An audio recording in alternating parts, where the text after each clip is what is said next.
Olá pessoal, Mais Saúde já está no ar comigo, Isabela Sanches. Esse programa que foi dedicado e produzido para você, para cuidar da sua saúde, da sua família, é o nosso consultório. E a gente vai falar de um assunto que pode interessar você, que principalmente tem pais, mães, avós, a pressão arterial nos idosos. Sabe aquela pressão 12/8? Será que ainda é o ideal? Pois é, então fica comigo que a gente está só começando. E para falar desse assunto tão importante, nós vamos conversar com ele, o doutor Marco Antônio. Seja bem-vindo, doutor. Muito obrigado, Isabela. Gostaria de cumprimentar também a todos os telespectadores da NTV e do seu programa. E é um prazer enorme, uma honra estar aqui com vocês. Doutor, para a gente começar, a gente sabe que nós brasileiros, a gente sempre escuta falar, né? Como que é que está a sua pressão? Tenho que medir minha pressão. Mas antes de tudo, eu queria que o senhor explicasse o que é a nossa pressão arterial, como que ela funciona dentro ali do nosso corpo humano? Bom, a pressão arterial é a pressão com a qual o sangue circula pelo nosso corpo. O coração, quando na sístole, quando ele se contrai e bombeia o sangue para fora do ventrículo esquerdo, ele sai com uma pressão, inicialmente lá na aorta, muito alta, e ela vai se redistribuindo por todo o corpo até que possa atingir todas as artérias, arteríolas dos pontos mais distantes que possam ter do coração. Então, quando nós fazemos a medida da pressão arterial aqui, como é comum fazermos no membro superior, no braço, ela já tem um determinado nível que nós sabemos que ali seria o que seria estabelecido como normal. Só que isso vem mudando, né? Eu já estou na medicina há 40 anos, nos anos 80 os valores eram bem diferentes do que é hoje. Mas a pressão arterial é o que mantém, na verdade, todo o sistema orgânico do nosso organismo em atividade. É isso mesmo, doutor Marco Antônio. Falando em ideal, né? A gente ouve muito falar na pressão 12/8. Eu queria que o senhor contasse um pouquinho para a gente, né? Se ainda é o ideal e por que dizer 12/8? Bom, isso é fruto de vários estudos. Como eu disse a você, nos anos 80, a Organização Mundial de Saúde achava que era 16/9 ou 160/90 que seria o normal. De lá para cá, muitos estudos foram feitos e na medicina nós chamamos de grandes trials. Foram feitos trials estudando geralmente por volta de 5 anos as pessoas e observaram que aquelas pessoas que tinham um nível de pressão arterial, no caso, como nós estamos falando, até 12/8, o risco de incidência, de desfechos, de complicações cardiovasculares nessas pessoas era bem menor do que naquelas pessoas que tinham um nível mais alto.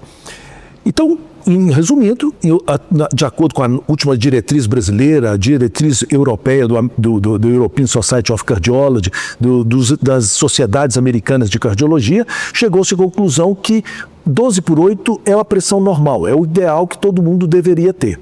Mas a meta para tratamento de quem é hipertenso é que consigamos chegar a 13/8, ou 130/80. Então, essa seria a meta. Então, isso seria o que nós consideraríamos hoje que é a referência e as metas de tratamento. Doutor, eu queria saber, como que a gente tem que medir essa pressão? É um hábito que nós deveríamos fazer mesmo no nosso dia a dia? Ou realmente, quando existe alguma coisa que o nosso corpo não está bem? Como que funciona, né? Como que a ciência explica isso?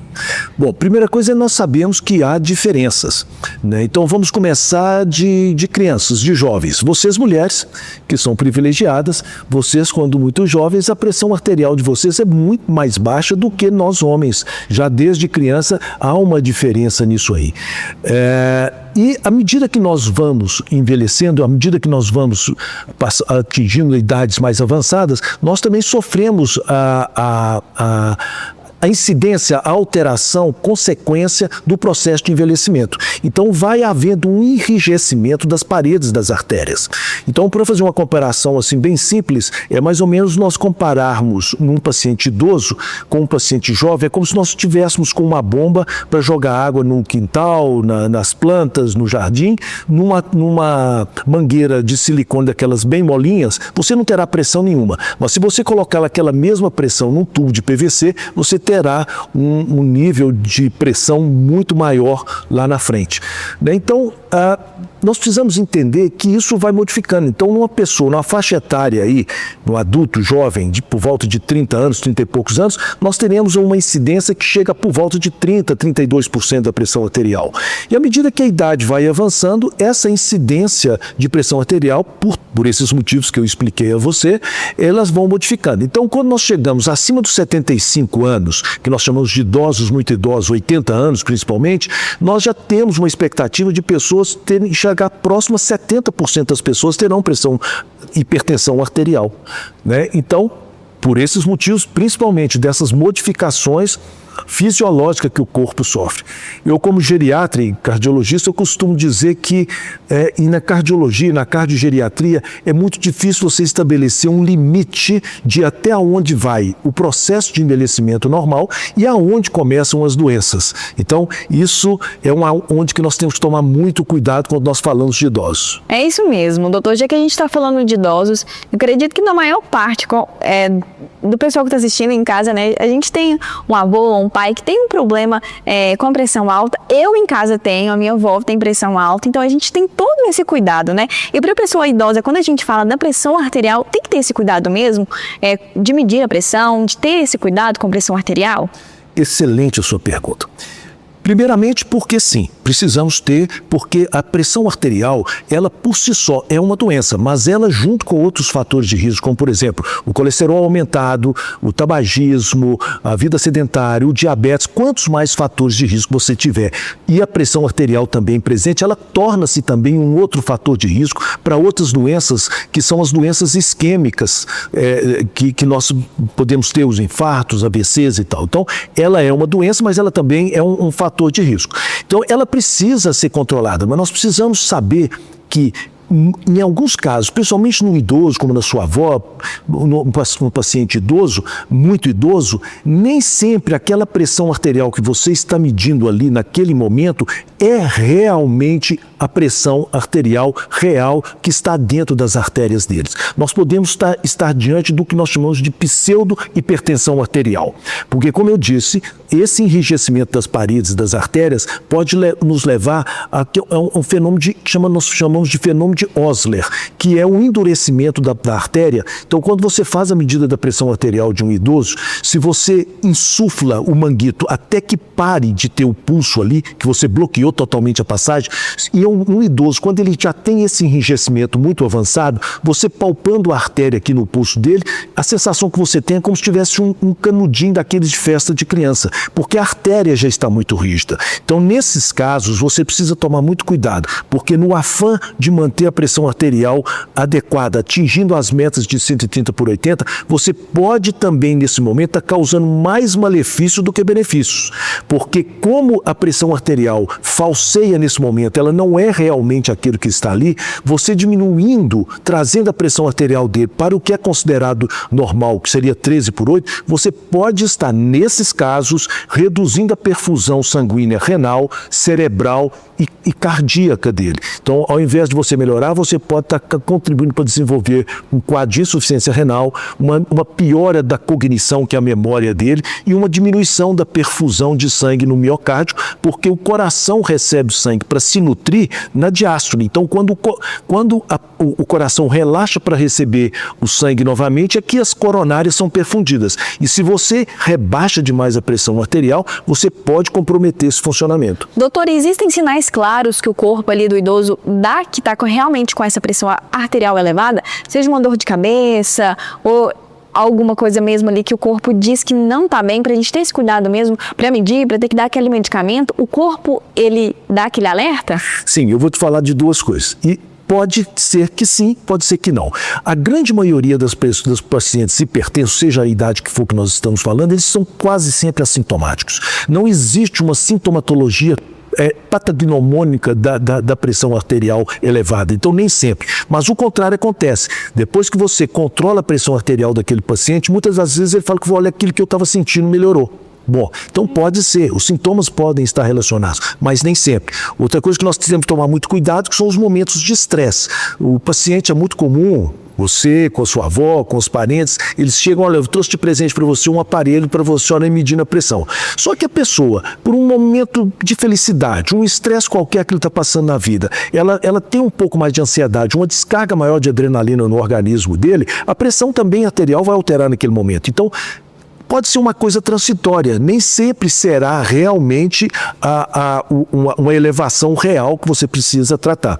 E aí eu faço uma brincadeira com relação ao aparelhinho de medir a pressão, que eu digo que às vezes torna-se um aparelhinho de fazer ficar maluco, porque a pessoa passa a ficar quase que dependente dele. Qualquer coisa que acontece com ele, vai lá medir a pressão arterial.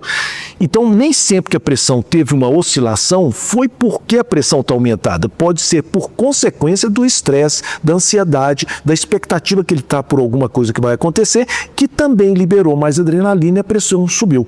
Então nós precisamos tomar muito cuidado. Precisa ser avaliado, melhor avaliado, nós temos exames que possam fazer isso, avaliarmos isso, se nós não estamos diante de uma pseudo-hipertensão arterial por ter as artérias mais rígidas e aquela pressão está alterada e na realidade não estaria.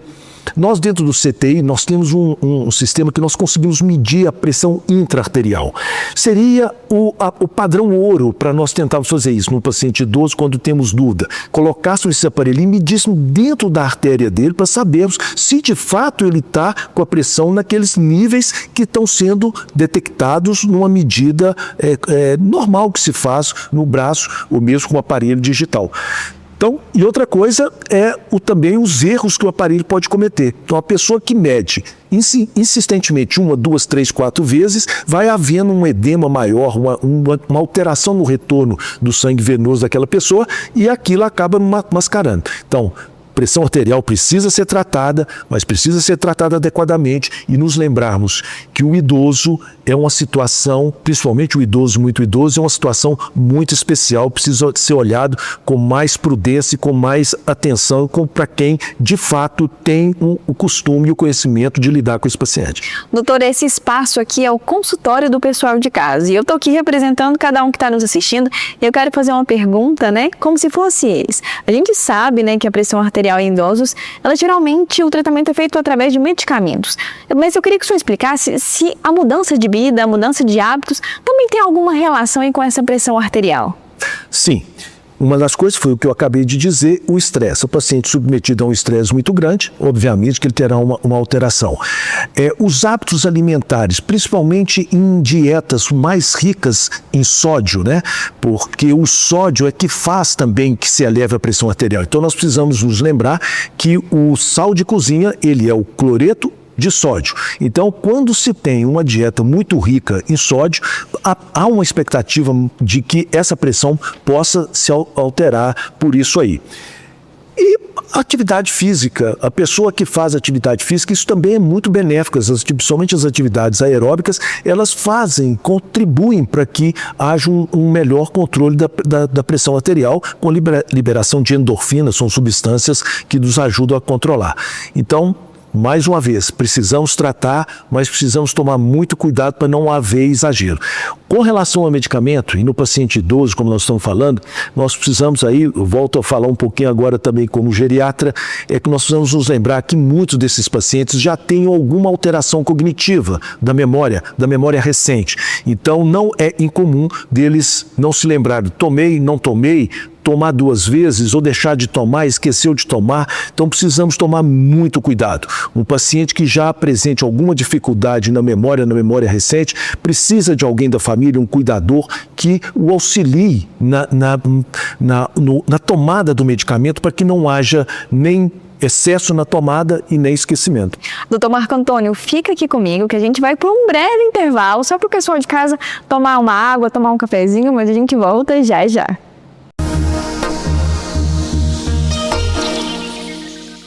Estamos de volta com mais saúde. O assunto de hoje é pressão arterial. Nós estamos aqui conversando com o Dr. Marco Antônio, recebendo dicas no nosso consultório. E a gente estava falando sobre pressão arterial nos idosos, que muitos aí de casa, assim como eu, né, deve ter um pai, uma avó, que tem esse problema de saúde, né, doutor? E eu quero te fazer uma pergunta. Como o pessoal de casa quer saber também? A gente está falando sobre medir pressão em casa, né?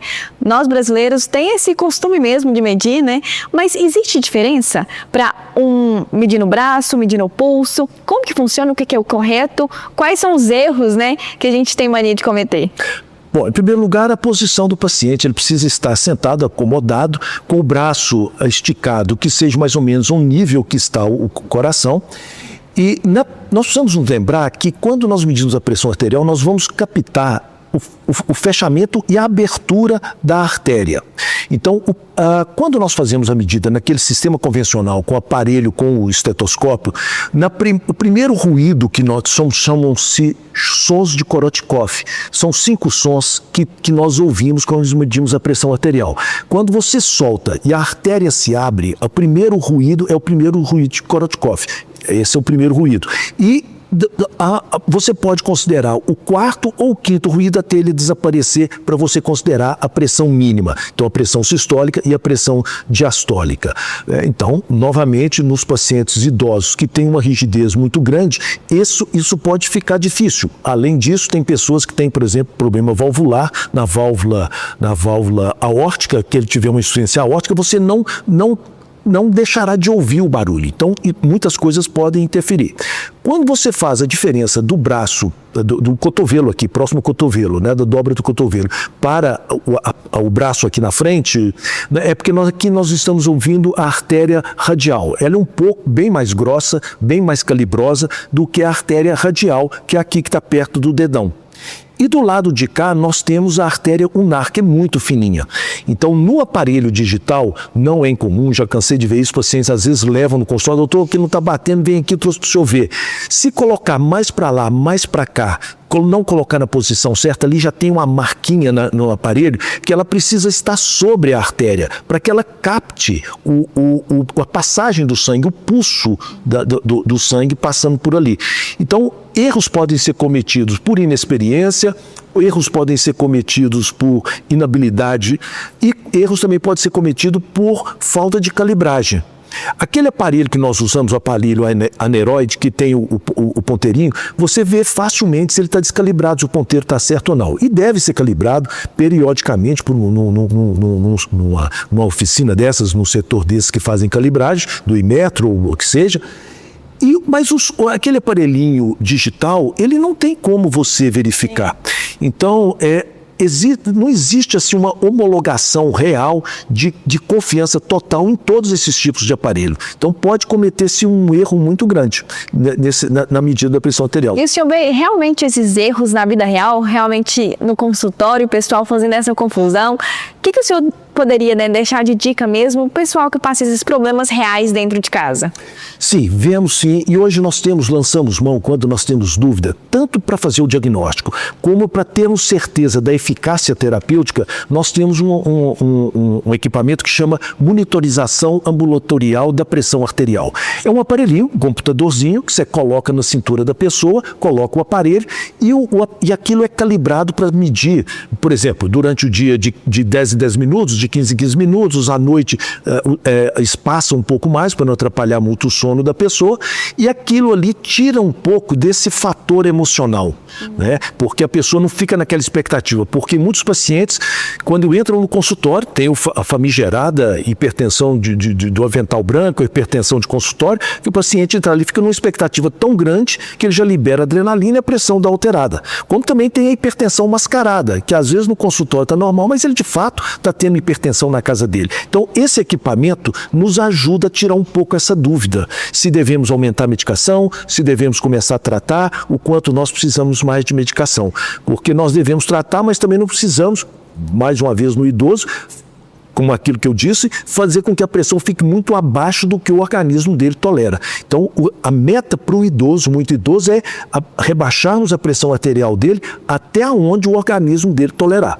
Doutor Marco Antônio, já que a gente está falando, né, de orientação, de informação, aqui na CEMAP, o pessoal de em casa encontra todo esse apoio, todo esse suporte aí de você, de todos os profissionais e do senhor também com esse atendimento aí para as pessoas em questão da pressão arterial? Sim, nós aqui é um novo propósito de mercado, a CEMAP. Eu tenho muito orgulho de estar aqui junto com o pessoal também.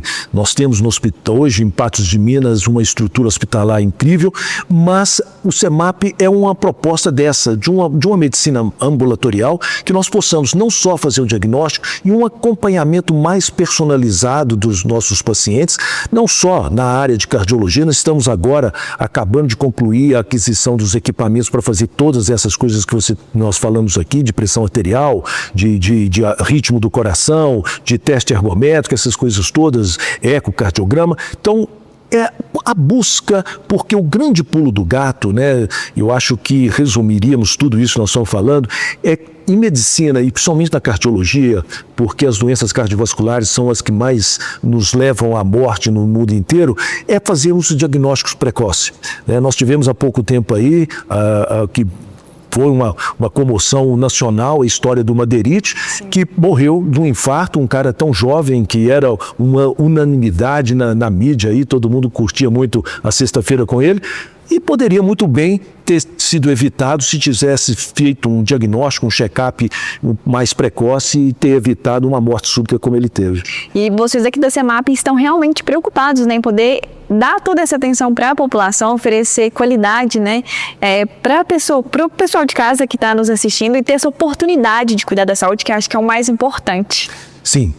É uma oportunidade, eu diria isso que você disse, né? Nós queremos atender os nossos pacientes. Eu lembro do dia que foi inaugurado, eu fiz um discurso, eu falei que aqui nós queremos que o paciente tenha um médico para chamar de seu. E nós queremos também que os colegas médicos, jovens colegas médicos que estão se formando com carreiras promissoras, com boa formação, com boa especialização, venham se unir a nós, é uma grande oportunidade. Nós estamos aqui e vendo aqui no país uma proliferação muito grande das faculdades de medicina e tivemos aí o ENAMED agora recentemente mostrando uma deficiência muito grande em algumas faculdades. Nós queremos que jovens colegas bem capacitados venham se juntar a nós e eu tenho certeza que para eles também será uma grande oportunidade para exercerem a medicina com critério, com dignidade e com amor aos pacientes. Doutor, aproveitando a oportunidade então que esse consultório é do pessoal de casa e o senhor já disse também que você quer ser chamado, né, de médico também do pessoal. Eu vou aproveitar a oportunidade de perguntar, a gente estava falando de pressão alta, mas eu tenho uma dúvida. E pressão baixa? É um sinal de alerta também? Ótima sua pergunta. Não é incomum nós atendermos jovens mulheres como você que são encaminhadas para lá porque estão com pressão baixa. Essa não é a nossa preocupação. Eu me lembro quando eu cheguei aqui, comecei a carreira, era uma preocupação muito grande nas mulheres grávidas, por exemplo, no segundo trimestre de gravidez, a pressão estava baixa, colocava as mulheres de repouso, leite com sal, tinha uma medicação que chamava Efortil para aumentar a pressão arterial. Hoje nós sabemos que isso é fisiológico, isso é normal. Você às vezes detecta uma pressão muito baixa, mas está perfundindo, está tudo normal. As mulheres jovens, as meninas, elas têm geralmente em 9/6, 8/5, isso é normal para elas. Agora, uma pressão baixa nos causa problema quando você está com um paciente que está em choque, né? Um paciente que perdeu o sangue, um paciente que está com uma infecção muito grave. Esses pacientes com hipotensão e choque, isso é caso para ser tratado numa UTI com uma estrutura muito grande, usando drogas para que nós possamos aumentar a pressão arterial e haja uma perfusão adequada dos tecidos e evitemos que ele entre numa acidose, venha ter uma complicação e venha ao óbito. Mas numa pessoa normal que está ali na rua, no dia a dia, a nossa preocupação é sim com a hipertensão arterial. Se a pessoa... Hoje eu atendi uma pessoa idosa, raramente você vê isso, uma senhora bem idosa, com pressão 12/8. É difícil que você veja isso. O percentual, como eu disse a você, chega a 70%. Mas é uma privilegiada ter uma pressão dessa. Vocês mulheres, até a menopausa, vocês geralmente têm essa pressão um pouco mais baixa. O estrogênio de vocês as protege muito mais de doenças cardiovasculares que a nossa testosterona. Mas quando isso consegue atingir um equilíbrio entre homens e mulheres a partir dos 70 anos. Ali sim, nós começamos a ficar mais ou menos iguais na incidência tanto de hipertensão arterial como de doenças cardiovasculares. É isso mesmo, doutor Marco Antônio. Então fica um aviso, fica um alerta para o pessoal de casa também cuidar da pressão arterial. É isso mesmo. Não só da pressão arterial, né, como eu disse, é uma doença, mas é um fator de risco. Se você tem pressão arterial aumentada, se você é tabagista, se você tem um colesterol aumentado, se você é diabético, se você está acima do seu peso, você é sedentário, quantos mais fatores de risco você tiver, você está mais sujeito a uma morte súbita, a um evento grave como um infarto, um AVC. Então, previna-se. O que nós podemos fazer é tentarmos evitar que essas coisas venham interferir no nosso processo de envelhecimento. Doutor Marco Antônio, muito obrigada pela sua participação, obrigada principalmente pelas dicas, né, que eu tenho certeza que foi de suma importância para todos nós. Espero conversar com o senhor mais vezes. O prazer foi meu e eu mais uma vez agradeço. Eu já dei várias entrevistas na NTV. É um orgulho para nós aqui a televisão, a abrangência de vocês e não só por tudo isso que representa a televisão, mas também por essa capacidade informativa para todos os seus telespectadores. Pessoal, a gente vai para um breve intervalo, mas não sai que a gente volta já já com mais informação e mais saúde.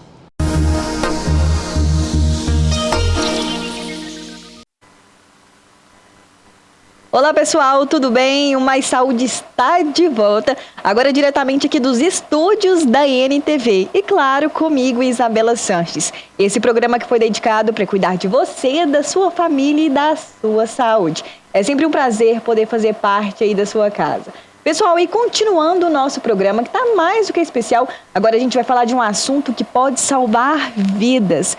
Sabe aquela famosa dor no peito que você já sentiu? Ou já escutou algum amigo, algum parente sentir aquela angústia, aquela dor? Será que é ansiedade ou algo mais grave? Para falar desse assunto tão importante, criar um alerta, na verdade, a gente recebe ela, a Lara Cristina, que é enfermeira. Seja bem-vinda, Lara. Muito obrigada pelo convite, Isabela. Lara, como eu disse, né, a gente vai falar desse assunto tão importante que precisa ser falado. A gente vai explicar melhor, né, que é tão comum, ainda mais hoje, nessa vida tão corrida, todo mundo já sentiu ou pelo menos já ouviu alguém dizer: hoje eu não tô bem, tô com uma angústia, tô com uma dor no peito, tem algo me incomodando. Conta pra gente se é normal a gente sentir essa dorzinha no peito, até onde vai, né, pra gente criar esse sinal de alerta? Então, Isabela, eu falo que a nossa preocupação é porque hoje o próprio paciente dá o sintoma, mas ele mesmo te dá o diagnóstico. É surreal. O paciente já chega e fala assim pra gente, ó, eu tô com uma dor no peito, mas eu sou muito ansioso. A primeira coisa que eu chamo a atenção é que dor não é normal. A dor, na verdade, pra nós, enquanto profissionais da área da saúde, ela é boa porque ela é um sinal de alerta. Então, dor, ela te precisa que algo de errado não tá certo. E é basicamente isso. Mas eu preciso saber até que ponto eu preciso investigar, eu preciso investir. E eu falo que hoje o nosso maior problema são as crises de ansiedade, pensando que o próprio paciente se dá o diagnóstico. Eu estou com dor no peito, mas eu sou muito ansioso. Só que uma informação muito importante que eu falo que ela é muito benéfica, na verdade duas. A primeira, eu falo a grosso modo para todo mundo entender. Até provar que focinho de porco não é tomada, toda dor no peito vai ser tratada como infarto. Ou tratada ou investigada. A gente não subestima dor, principalmente no peito. É isso mesmo, Lara. Ainda mais no mundo hoje tão acelerado, de tanta informação. E também a gente escuta muito isso da ansiedade. Hoje é meio que normal a pessoa ser ansiosa, ainda mais com tanta pressão no nosso dia a dia, dos jovens também, principalmente, né? A gente escuta muito isso. A gente consegue diferenciar realmente pra gente saber se é uma angústia mesmo de uma crise de ansiedade ou é algo realmente mais grave pra gente mesmo dar essa atenção? Tem alguma coisa que a gente consegue diferenciar? Tem alguns sinais de alarme, mas eu falo assim, até então, todas as dores no peito a gente precisa investigar e procurar realmente a causa dela para tratar. A ansiedade precisa ser tratada e a própria ansiedade pode ser um fator que predispõe ao infarto. E outro detalhe, o próprio infarto gera crise de ansiedade. Então não tem como eu subestimar. E eu falo que os antigos só não dominou o mundo porque não quiseram, né? Porque é uma coisa que eles falavam muito. É infarto em gente novo mata. Infarto em gente nova é mais perigoso. E realmente, de fato, é. Então, às vezes eu vou ter um paciente de 94 anos que tem um quadro de infarto e sai bem. Às vezes eu vou ter um paciente de 24, de 17 anos. É coisa surreal. Só que a gente, às vezes, acha que infarto não acontece em gente jovem. E é aí que a gente se engana, porque o nosso maior público atualmente são os adultos jovens. É isso mesmo, Lara. Você que trabalha em diversas áreas da saúde, atende todos os públicos, na verdade, está na linha de frente, atendendo, dando suporte mesmo, né? Eu queria que você criasse um alerta mesmo para o pessoal de casa na questão do infarto em gente jovens, né? Em pessoas mais novas, na verdade. A gente está acostumado a receber notícias, a ler jornais, né? É esse mundo de informação, mas sempre um infarto está ligado a pessoas idosas. O cenário mudou. Tá diferente. Muito. E eu falo assim, ó, a primeira coisa que eu chamo atenção é para prevenção. Tem coisas que a gente previne. É claro que, por exemplo, aquela carga genética que eu herdo do meu pai, da minha mãe, dos meus avós, eu não mudo. Se eu tenho fatores de cardiopatas na família, a gente herda esses fatores, eles vêm com a gente. Mas o que mais preocupa a gente são os fatores que a gente modifica, que a gente pode modificar e às vezes não modifica porque não quer. Né? Uso de substâncias energéticas, eu chamo muita atenção para esse tipo de substância. É porque às vezes usa de forma indiscriminada, alimentação, sedentarismo, tem vários fatores, hipertensão mal controlada, diabetes mal controlados, tem vários fatores que predispõem. Então não é só aqueles traços genéticos, é os fatores que eu consigo modificar e que às vezes por comodismo eu deixo normal, deixo. Lara, essa crescente no número de pessoas mais novas, né, tendo esses problemas mesmo na área da saúde, seria pela qualidade de vida mesmo, pelo excesso de álcool, de energético. Como que você enxerga esse cenário? Sem sombra de dúvida, totalmente relacionado aos hábitos de vida. Sem nem discutir. Eu falo que existe muitos fatores que realmente hereditários, que é aqueles que a gente herda, e realmente ele é um fator importantíssimo, porém não é só eles. Na verdade, hoje o que mais preocupa a gente são fatores que eu poderia modificar e que eu não modifico. Vale ressaltar também, né, que a questão da qualidade de vida também está ligada à ansiedade. Sim. Se você tem uma qualidade de vida mais tranquila, se você treina, se você organiza, consequentemente a sua ansiedade também dá aquela estabilizada, né? Com o que ajuda em certeza. todo o processo, é isso mesmo? Eu falo que a gente precisa procurar, Isa, mecanismo para ter uma qualidade de vida. Eu sei que hoje todo mundo vive correndo, excesso de trabalho, excesso de pressão, é casa, é serviço, é uma sucessão de fatores que te permite estar no estresse basal, que é aquele estresse natural, que pela sua rotina não tem como você mudar. Porém, existe uma forma, né, e você, enquanto pessoa, precisa descobrir essa forma de como que você consegue lidar com a correria do seu dia a dia sem esse estresse te prejudicar. Lara, e a questão da pessoa realmente sentir essa dor no peito, né? Essa fincadinha mesmo que a gente fala de modo popular, que a gente escuta muitas pessoas falando, ela deve realmente procurar ajuda. Qual que é a importância de ligar mesmo para o atendimento, dela ver que não tem mais como? Indiferente do cenário, se a dor no peito ela é causada por uma crise de ansiedade ou se é por um infarto, ambas precisam de tratamento, porque a crise de ansiedade, se ela não tratada, ela vai gerar vários agravos. Então, a minha maior tristeza é das pessoas falarem assim, é só uma crise de ansiedade. Não, não existe. Para quem tem crise de ansiedade, sabe o quão complexo é. Então, não é só uma crise. Porém, a crise de ansiedade também precisa ser tratada, precisa ser diagnosticada e precisa levar o tratamento muito a sério. A diferença é que a dor no peito do infarto, a gente fala que ela é uma dor tipo aperto, é aquela que aperta, que te dá dificuldade de respirar. É muito similar uma com a outra. Então, realmente precisa ser investigado para descartar ou para confirmar. E eu falo isso desde que eu venho aqui, que já é muitas vezes, inclusive. Eu falo que a gente sempre pensa no pior, que é o infarto. Porque o infarto mata, em fração de minutos o infarto mata. Então eu sempre vou pensar no pior. Descartou, rodou eletro, fez exame laboratorial, não é nada disso? Vida que segue, eu vou levar realmente pro lado da crise de ansiedade e tratá-la. Mas até então eu vou pensar sempre no pior.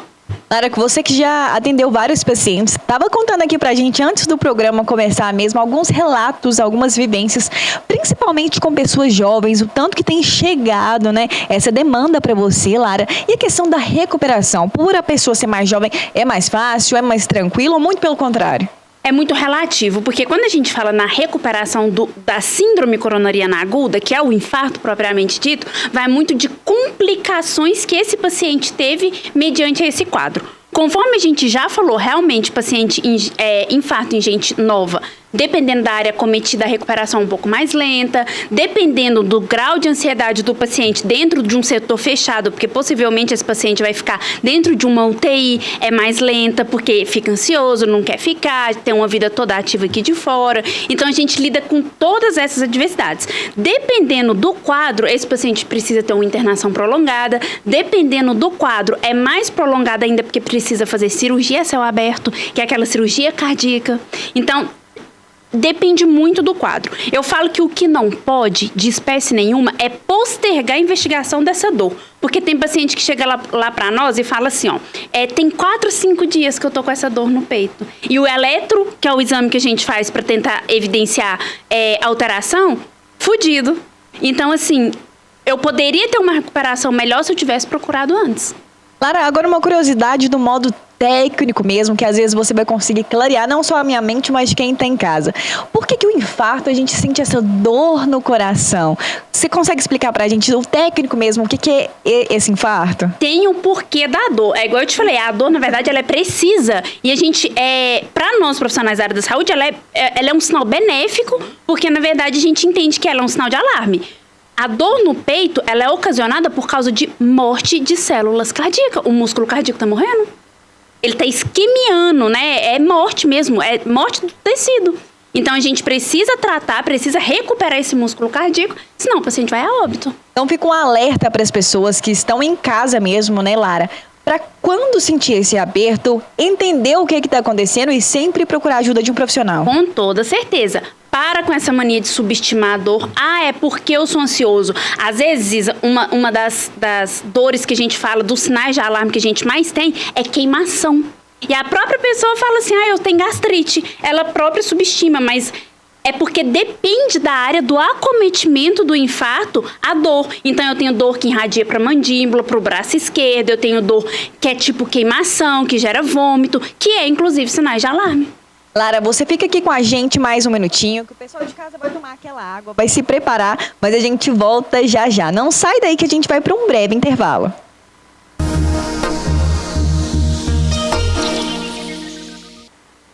Estamos de volta com Mais Saúde. Esse programa que foi feito para cuidar da sua saúde e levar informação de qualidade para você.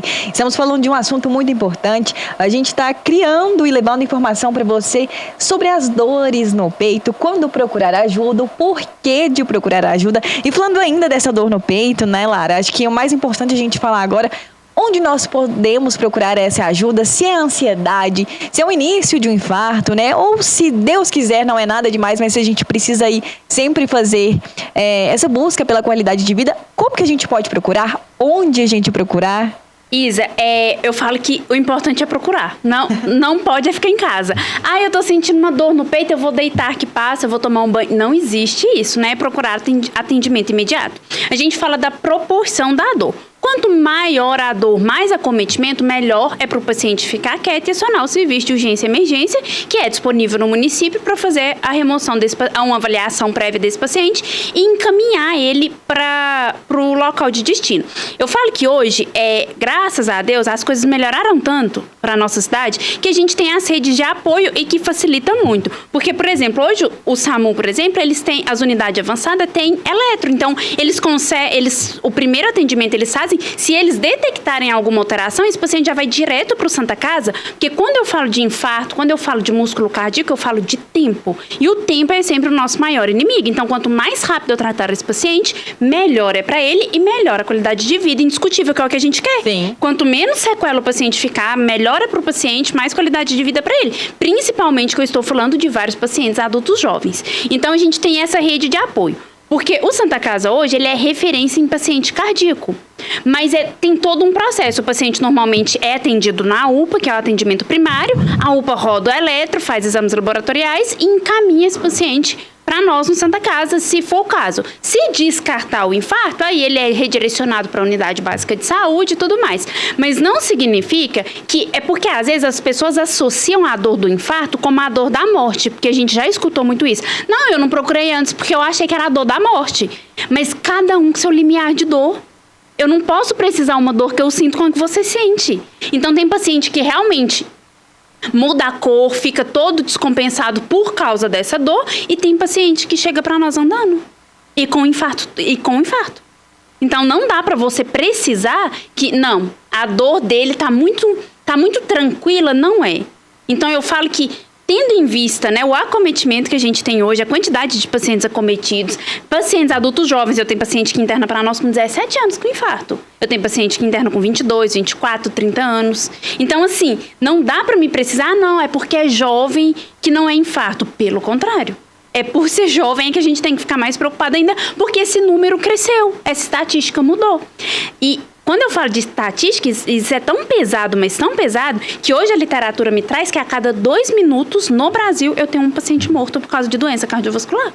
Lara, então, criando esse sinal de alerta mesmo, de prevenção para a população e quem está nos assistindo, a qualquer sinal de dor, não só a dor no peito que a gente está falando mesmo, Sim. né? Sim. É procurar ajuda imediata. Ou pensar assim, não, eu tô sentindo agora, vou dar uma respirada, vou embora, vou dormir, que vai passar. Amanhã eu vejo, porque o brasileiro tem disso também, Sim. né? A gente deixa pra procurar ajuda quando tá no limite mesmo, que é um limite extremo. Você, como enfermeira da área da saúde, qual que é o seu conselho? Eu falo que tudo que a gente procura no início, Isa, a chance de recuperação e reabilitação é maior.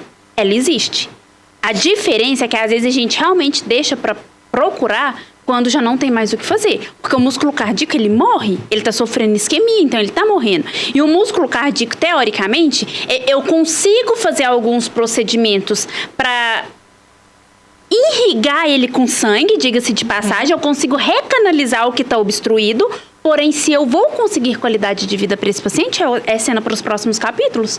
Então, quanto mais precoce a gente procura, melhor é para o paciente. E eu falo assim, ó, o descartar não significa que a pessoa não precisa passar por atendimento. É porque, igual eu te falei, a própria crise de ansiedade, ela pode sim chegar num êxtase e gerar um infarto no paciente. Lara, uma curiosidade, você acredita que muitos pacientes ou algumas pessoas já deixou de procurar ajuda ou diagnóstico mesmo por medo de saber da verdade, mesmo de realmente saber que você está propenso a ter um infarto? Muito comum. Inclusive, muito comum. Às vezes os próprios pacientes relatam, é porque eu tava com medo, eu não queria vir. Só que aí a dor tem hora que ela aperta tanto, que é aquela dor tipo aperto que a gente fala, ela aperta tanto que o paciente não consegue lugar nenhum. Ele não consegue ficar em lugar nenhum. Então, realmente, ele precisa de atendimento. E, às vezes, quando chega nesse caso, quando o paciente está com aquela dor insuportável, que ele fica totalmente desorientado em decorrência da dor, não é pôr a pessoa dentro do carro, é realmente chamar um serviço de urgência e emergência, né, para encaminhar esse paciente, porque a gente corre riscos, inclusive, até dele causar um acidente, algo mais grave. Lara, como você sabe, como você disse, você já é de casa também, né? Esse programa é o consultório gratuito. A gente tem a consulta grátis aqui pro pessoal de casa. E agora vai uma pergunta mesmo, uma curiosidade. Para quem sente essa dor, ou quem está propenso a ter um infarto, o infarto fulminante, é porque ele vem de uma vez mesmo, ou a gente consegue ir sabendo que ele vai sentir, procurar ajuda? Por exemplo, eu tô com uma dorzinha, amanhã eu sinto, semana que vem eu sinto também. Qual que é a frequência dessas dores, ou realmente vem de uma vez? O infarto fulminante, a dor dele é única e às vezes a pessoa nem consegue receber atendimento médico. Porque quando a gente fala que ele é fulminante, ele acomete todo o músculo cardíaco. Então, eu não tenho nenhuma área sem lesão desse paciente. Então, a chance desse paciente conseguir procurar atendimento é mínima, é menor. Mas, em qualquer sinal de dor forte, realmente é encaminhar para o hospital. Quando a gente fala, por exemplo, nessas dores que a gente sente constante, eu falo que dor nenhuma é normal. Essa dor pode ser muscular, pode ser por tensão, pode ser pela crise de ansiedade. Indiferente do cenário, a gente precisa passar por um check-up, Isa, pelo menos uma vez ao ano, fazer um eletro, fazer exames de laboratório, né? Colesterol alto, boa parte da população hoje tem um colesterol muito alto e colesterol é uma das coisas que mais predispõe o surgimento de evento cardiovascular, então a gente precisa estar ciente disso. E a gente não fala só do infarto, a gente fala do AVC também, que é uma coisa que acontece com muita rotina e cada dia que passa em pacientes mais jovens. Lara, então, aproveitando a oportunidade, vamos falar um pouco do AVC, né? Que a gente escuta muitas pessoas falando também sobre esse tema tão sério, tão pesado, e que eu vejo que muitas pessoas têm esse receio, esse medo de falar, mas falta informação. O que seria o AVC? O AVC, na verdade, ele é a interrupção de fluxo sanguíneo em vaso cerebral, indiferente do vaso, pode ser em qualquer um deles. A questão é que também, pensando em gravidade, depende do tipo de AVC. Graças a Deus, eu falo graças a Deus, não que eu deseje, mas boa parte dos nossos AVCs, eles são isquêmicos, que é quando eu tenho obstrução do vaso, fechamento por um trombo, por um êmbolo, por qualquer coisa do tipo. Às vezes, por exemplo, isso é uma coisa boba, uma fraturou o osso, eu tenho deslocamento de gordura e essa gordura pode parar, com tanto lugar para ela parar, ela pode parar lá num vaso cerebral. Aí é o AVC isquêmico. Então, boa parte dos AVCs, eles são isquêmicos. O bom disso é que a recuperação do AVC isquêmico ela é muito maior, diferente do hemorrágico, que é quando sangra, quando eu tenho um famoso derrame, né? Que Sim. o vaso rompe e derrama sangue dentro da cabeça. Um aneurisma, por a maioria das vezes, por pico hipertensivo, falta de controle da pressão. Então, realmente, o que mata hoje é a desinformação. A gente precisa estar ciente que, para mim ter qualidade de vida, eu preciso ter uma pressão controlada, eu preciso ter exames laboratoriais mais ou menos dentro do que é o padrão. Então, uma AVC é algo que acomete muito paciente hoje também, paciente jovem também, e em decorrência de qualidade de vida. É isso mesmo que eu ia te perguntar agora. A gente falou sobre alguns modos, né, de prevenir mesmo o infarto, ter essa qualidade de vida, uma melhor alimentação, praticar exercício físico, Sim. ainda mais que a gente fala muito, né, nessa era do fitness, de malhar. O AVC seria da mesma maneira também? Tendo uma melhor qualidade de vida? Com toda certeza. E até, eu falo assim, até em questão de prevenção, eu falo que tudo que a gente previne, a gente consegue um resultado muito maior. Se eu tenho qualidade de vida, não significa que eu não vou dar um AVC, significa que eu vou dar um infarto. Significa que eu vou dar numa proporção menor. Então, eu preciso pensar que, a partir do momento... Eu faço atividade física, eu não gosto. Não minto, eu não gosto. Eu faço pensando em qualidade de vida, porque o meu receio é... E de tanto ver foi que eu assustei, porque, tipo assim, era uma coisa que eu não preocupava. Atividade física, por exemplo, não era uma coisa que era uma preocupação minha. Então, hoje eu sou obrigada a acordar. E a sua melhor qualidade? E você teve uma melhor qualidade disso? Sem sombra de dúvida. Sono para alimentar, até questão de estresse mesmo, né? Da rotina do trabalho, parece que você passa a conviver melhor com isso. Então, eu melhorei, assim, ó, drasticamente minha qualidade de vida. E isso é uma informação importante. Lara, você como nossa enfermeira oficial já, né? Enfermeira do pessoal de casa, eu falo que a Lara já é nossa já, pessoal. Eu queria que você pudesse dar alguns conselhos básicos que a gente consegue adotar aí na nossa rotina, a gente já sabe, né? Fazer uma atividade física, como você falou, ter uma alimentação melhor, mas na área da saúde, o que você indica? A gente fazer mesmo exames de rotina? O que pode ser feito agora de imediato para a gente se cuidar de verdade? Isa, eu falo que o problema do brasileiro é porque ele colocou na cabeça que só se vive uma vez, então eu vou viver aleatoriamente, Sim. falando. E a gente não pode. E eu falo que o que mata, o que te faz mal, não é o que você consome, é o excesso do que você consome. Então a gente precisa ter uma balança. Eu tomo energético, mas... Poxa, final de semana só, esporádico, não é uma coisa que é rotina. Esses hábitos, ele não pode ser rotina. Nenhuma substância energética. E as pessoas acham que é normal, porque toma, sente aquela taquicardia, aumento da adrenalina e acha que aquilo é normal. É um preparo melhor para a pessoa, indiscutivelmente, só que o coração não está preparado para essas bagunças da vida. E a gente vê pessoas jovens também, né, fazendo a mistura do energético com bebida alcoólica. Sim. Tá tudo aí errado. Tá tudo... Piorou ainda mais, né? Piorou. Eu falo que o uso e abuso da substância alcoólica, né? O álcool, por exemplo, ele já é um fator importante. Algo que nos preocupa ao surgimento de AVC, ao surgimento de infarto. Se você coloca ele juntamente com uma substância energética, a predisposição é muito maior. Lara, já que a gente está falando dos energéticos, né? Tem outro fator, ainda mais nessa era, né? Que a gente já comentou aí dos jovens, praticar, fazer atividade física e o pré-treino. Como que ele entra nessa situação? É uma preocupação. O outro chega treino. É uma preocupação, na verdade, porque eu falo que é usado de forma indiscriminada. É porque o brasileiro, por exemplo, se lá está na indicação, tomar... depende, né, se é líquido, se é pó, se é preparado, 500 miligramas, ou um chacê, ou não sei o quê. A pessoa vai lá e pensa assim, mas se um é bom, 2, 3 é melhor ainda? Me dá muito mais energia. Te dá muito mais energia, isso é um fato. Porém, e os resultados consequentes a isso? É isso que a gente precisa preocupar. Energético, por exemplo. Todo mundo que toma energético, a maioria das pessoas fala assim, eu sinto uma taquicardia quando eu tomo. Bom que depois eu fico elétrico. Bom, olha, você já contou... Tem muita gente que relata sinal de batedeira, e a batedeira realmente é um sinal de taquiarritmia. coração bate muito mais forte, muito mais acelerado. E o músculo cardíaco não está preparado para isso. Isso é devido a quantidade de cafeína Sim. que tem nesses produtos? Sim. Literalmente está tudo associado. Não é que não pode. Pode, da maneira correta, seguir orientação, seguir bula. Não é fazer as coisas da forma que a gente acha que tem que ser feita. Vou aumentar por conta própria porque tal quantidade já não faz efeito mais para mim. Da mesma forma que medicamento. Né? A gente chama atenção para isso num contexto geral. Os ansiolíticos, que são os próprios remédios, as próprias medicações para a crise de ansiedade. Então, às vezes, a pessoa aumenta por conta própria. Espera, não, às vezes não tá fazendo efeito, tem que trocar a medicação, não aumentar por conta própria. É isso mesmo, Lara. É tanta informação que a falta de desinformação, eu acho que tá tudo ligado, né? A gente tem acesso à rede social e tem vários vídeos viralizados, eu não sei se você já viu, de jovens bebendo energético com pré-treino tudo junto, o que acaba, acho que, gerando uma influência, né? Se o outro faz, eu também quero fazer. Você já recebeu alguma história, algum paciente assim, que conseguiu sair dessa situação e também criou um alerta para as pessoas, para os familiares? A gente teve um paciente, e não tem muito tempo, isso deve ter uns 5, 6 meses, que ficou internado com a gente, paciente jovem, com a dor no peito já há 4, 5 dias, foi para a UPA, lá na UPA ela teve um episódio de parada cardíaca em decorrência de um infarto, foi atendida, ela foi entubada e foi encaminhada para nós, lá no Santa Casa.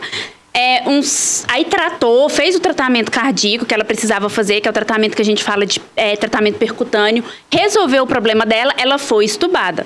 Aí, eu lembro que no mesmo dia que tirou o tubo dela, que ela já conseguiu falar, né, e tava tranquila, ela pediu pra gente ligar pro irmão. E eu falo assim, quando o paciente pede pra ligar pro familiar, a gente já fica meio assim, né, que não vai dar bom. Pelo contrário, ela falou que ela tomava energético, mas que o irmão tomava muito mais. E que ela precisava conscientizar ele, porque ela quase morreu. E ela não queria que isso acontecesse com ele. E eu espero, Lara, que como aconteceu com ela, o que a gente está abordando hoje, né, sirva para quem está nos assistindo. E o que você pode deixar de mensagem pra gente? Pra mim também, né, que tá aqui anotando. Como eu já relatei pra você também, eu gosto de tomar esses pré-treinos, pra treinar principalmente, fica o sinal de alerta. Com certeza. Eu falo que não é não tomar. É tomar na dose certa, é tomar algo que é recomendado pela Anvisa, algo que é liberado, não fazer as coisas de qualquer jeito. Eu falo que hoje, às vezes, a gente é preso numa imagem que a gente queria que o nosso corpo tivesse, mediante a isso a gente faz qualquer loucura. E a gente precisa estar ciente que o nosso organismo não está preparado para isso. Ele foi preparado para você ter qualidade de vida. Por isso que os antigos, eles viveram muito. Eu falo que eu tenho minha avó de 86 anos, quase 87, plena. Se eu chegar nos 40, com a vida que ela tem, eu me dou por feliz. Mas hoje eu me conscientizei para tentar ter um pouco mais de qualidade de vida. E amém, Lara. Espero que essa consciência chegue aí para todo mundo. Quero te agradecer sempre, né, pelo seu carisma, pela sua disponibilidade, por sempre estar aqui contribuindo para a melhor qualidade de vida e para a saúde de todo mundo. A gente está sempre à disposição. Eu espero, né, que seja realmente um sinal de alerta. Não subestima dor nenhuma, Isa. Eu falo que isso é o ponto-chave de qualquer conversa. A dor é um sinal de alarme. E para você aí de casa, eu quero te agradecer pela sua companhia, pela sua participação. É sempre um prazer poder fazer parte aí da sua casa e de alguma forma levar informação para vocês. Muito obrigada.